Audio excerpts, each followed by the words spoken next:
and that is movement. Make space, get off that X. Sometimes here's the right answer. You ready?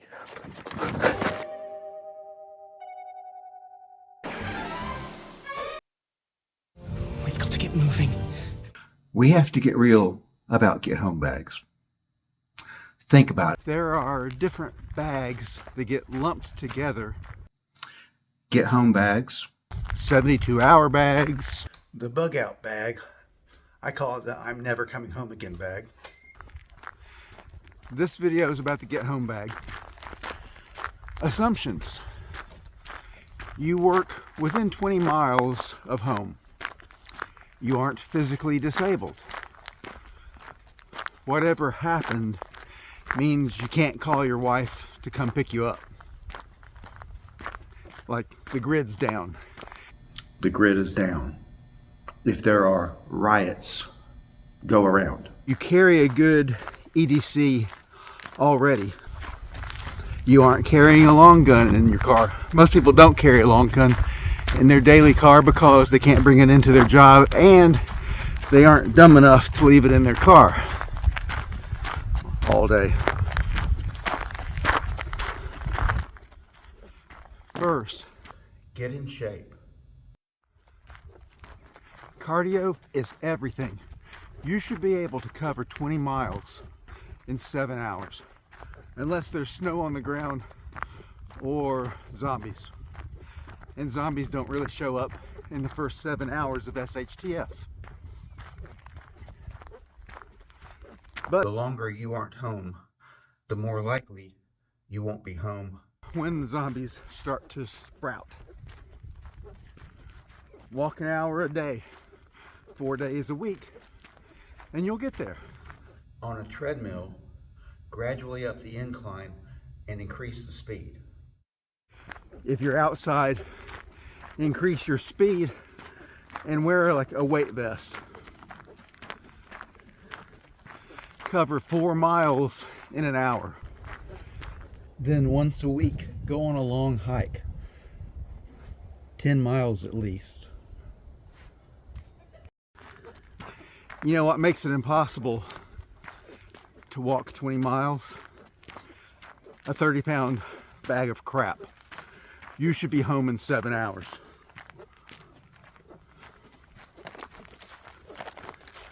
Now, even if you can only walk 3 miles an hour or 2.5 miles an hour, which is And that's slow. you should be able to make it home in 10 hours. Second, stop being ridiculous. Don't cook food. The zombies will smell it.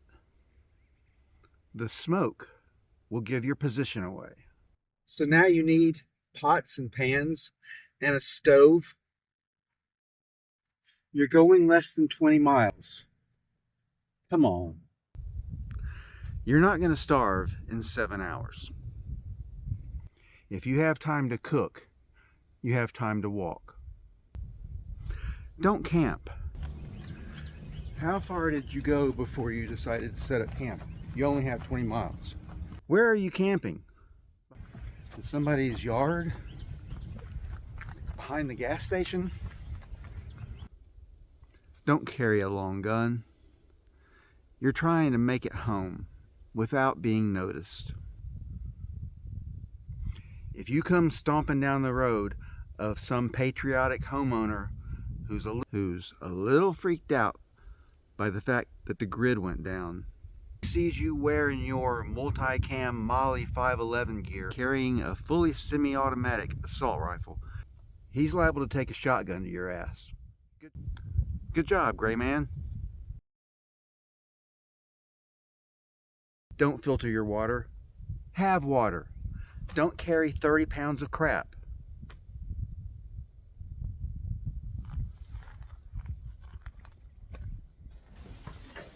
So what should you do? Do this. Move and don't stop moving. Initially, folks are going to be confused but cool. But after the first night in the dark, things are going to get crazy. Be home by then.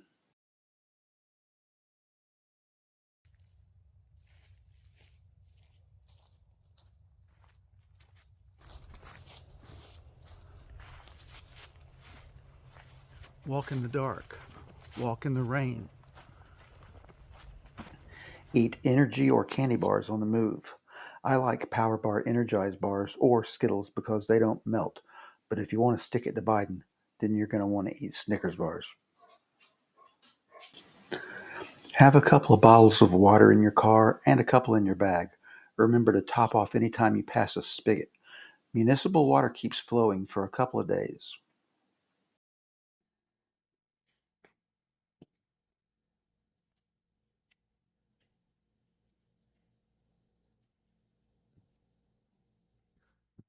Okay, first thing you're going to need, good socks and some extra socks. Second thing you're going to need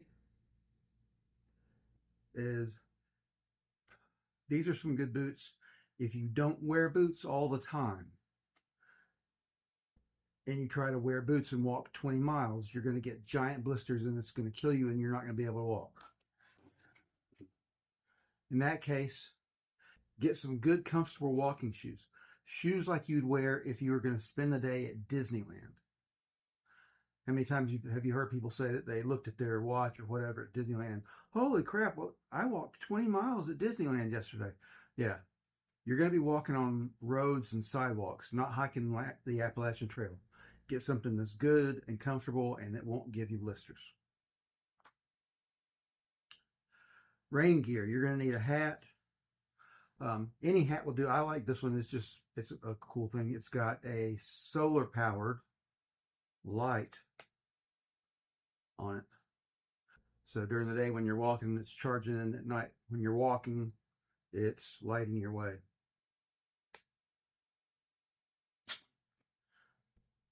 Just a good, innocuous, breathable raincoat. Doesn't have to be anything fancy. Probably already have one in your car, but you're going to need to either put it in your bag or attach it to your bag. I like to just hang it off the bottom of my bag. That's a necessity.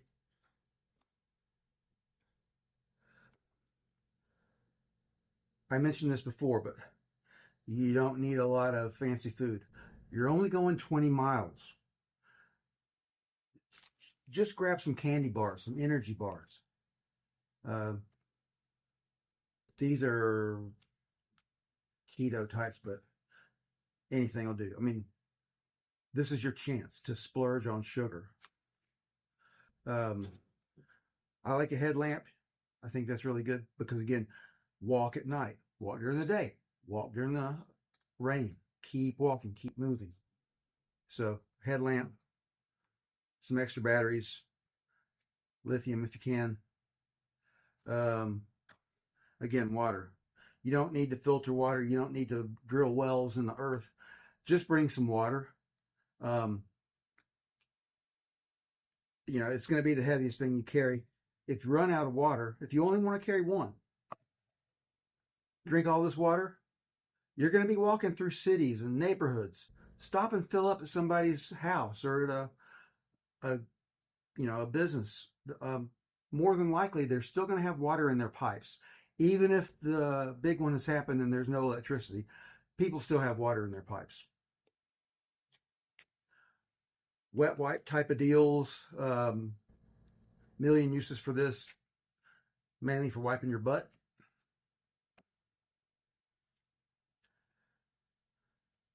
This is a Faraday envelope in which I have a radio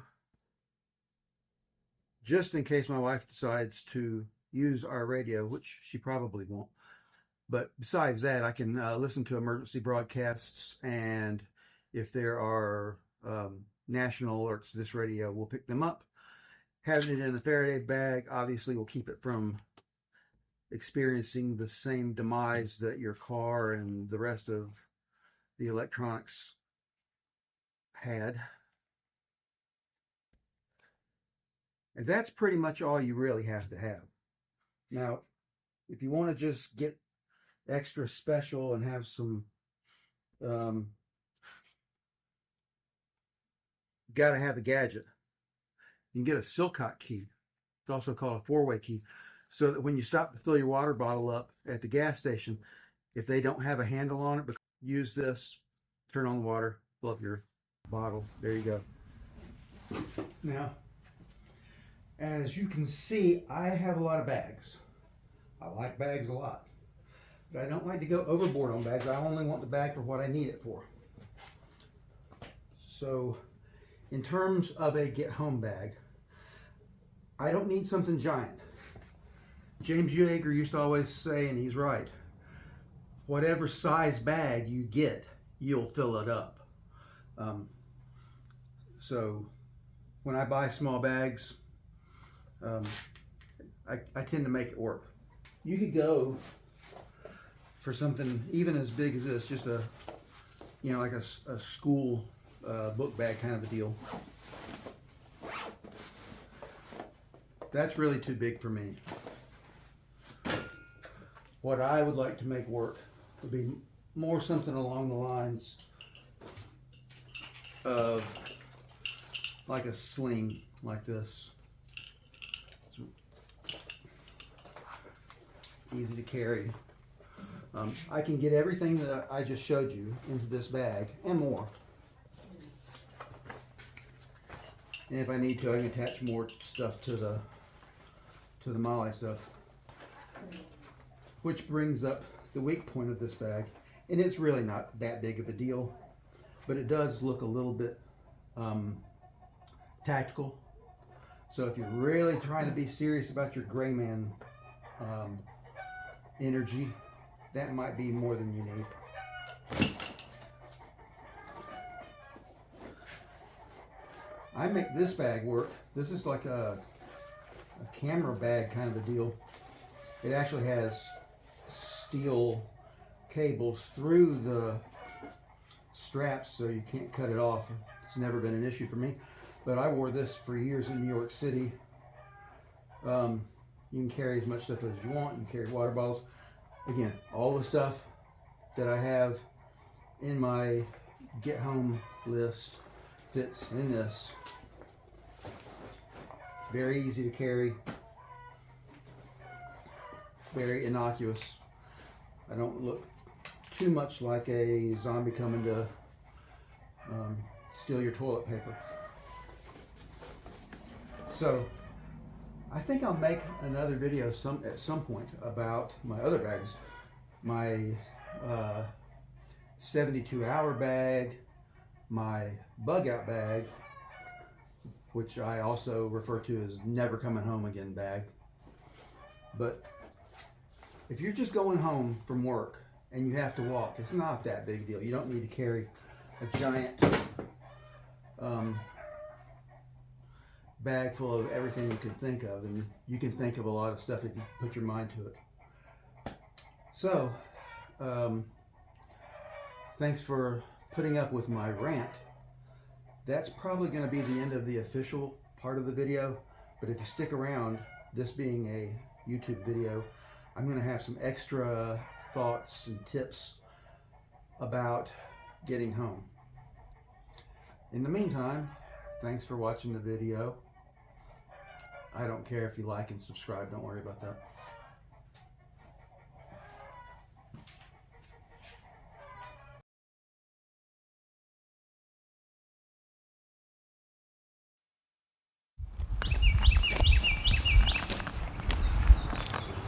Walk home the way you drive home. It might seem like a good idea and might seem cool to walk on the train tracks. That's a good way to find homeless encampments. You'll be waking up the zombies. You really don't want to do that.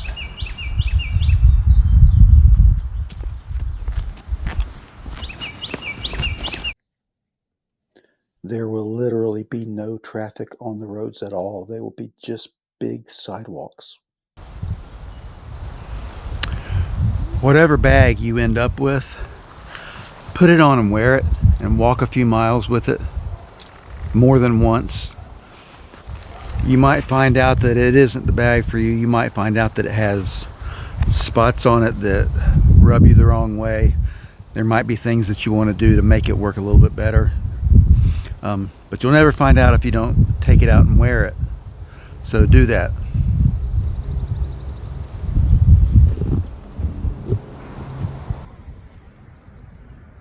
get a bike. Either find a pawn shop near where you work or bring a bike to work. You know how long it'll take you to get home on a bike? About 2 hours. Believe it or not, electric cars are a little bit safer from EMPs than other cars. They have Faraday cages built into a lot of their components, and you can add a device from Arthur Bradley to make it pretty much completely EMP proof.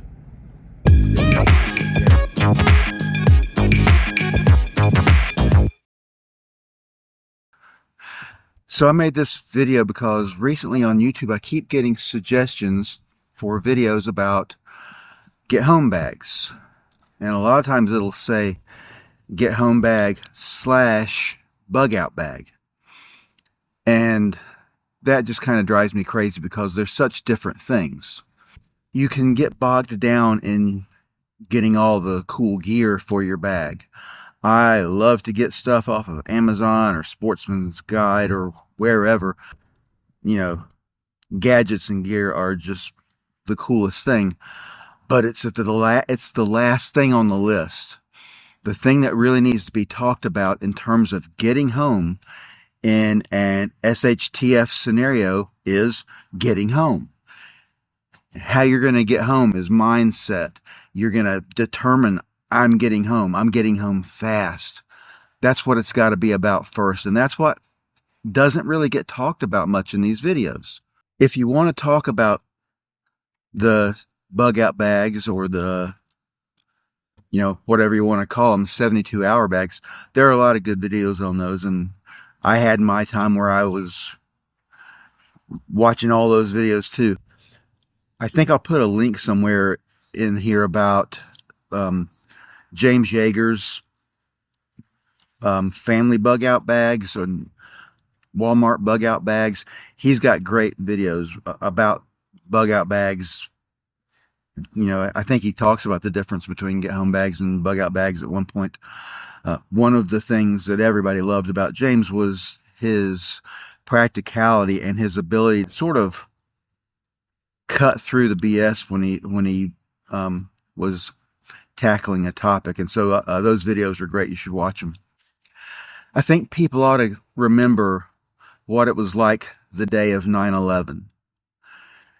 You remember that morning when for hours people really didn't know what was going on.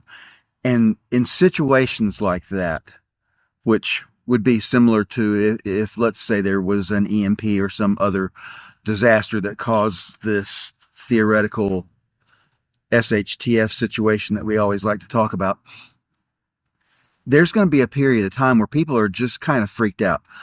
They're going to hunker down and try to figure out what's going on. Flash forward to the COVID craziness, and it took a couple of days, but at some point people decided the thing that they had to have more than anything was toilet paper, and people went fucking crazy. I imagine that'll happen again if there's a SHTF situation, but it'll be a million times worse. However, I don't think it'll happen in the first few hours. I think it'll be when people have spent a good, long, dark night with no electricity and no word about what's going on. You know, there will be a few people who have educated guesses, and, you know, the signs will be there, as they say. But I think it'll be after the first night that people start venturing out, and those that are prone to being crazy will get crazy. So that's one of the reasons why I think, if at all possible, you need to get home pronto. If you walk 20 miles, I mean, your feet might be sore. If you have good shoes, you ought to be okay. But, you know, still, you'll be home.